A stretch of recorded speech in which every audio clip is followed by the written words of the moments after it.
రామరాజ్యమే రావాలి తప్ప రావణ రాజ్యం రాకూడదు మనకి. రావణులు అంటారా? రావణలే. పవన్ కళ్యాణ్ ఉన్నాడంటే సినిమాలు చేసుకునే వాళ్ళు సినిమాలు చేసుకోవాలి, రాజకీయానికి పనిచేయడు.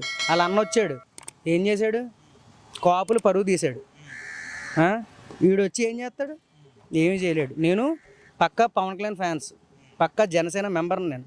కానీ అయ్యను ఆడికి అసలు ఓటు వేయం.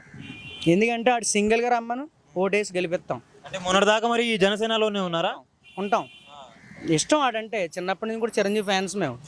అయినా కూడా ఇప్పుడు వీడితో కలిసాడు కదా. మొన్నటి వరకు 2014లోని రాజమండ్రిలో లాలా చెరువులోని ప్రజారాజ్యం పార్టీనప్పుడు యువరాజ్యంలో పార్టీలో ఉంటూ చంద్రబాబు నాయుడు ఒక కూనికూరి ఎదవ, ఆ ఎదవకు మాత్రం ఓట్లు వేయకండి అని చెప్పినోడు ఇప్పుడు ఆడికి ఎలా సపోర్ట్ చేస్తున్నాడు? మొన్నటి వరకు బీజేపీ నరేంద్ర మోడీ జగనే సపోర్ట్కి ఉండేవాడు, ఇప్పుడు వీడికి ఎలా సపోర్ట్ చేస్తున్నాడు? సింహాన్ని ఏం చేయలేక అంతే.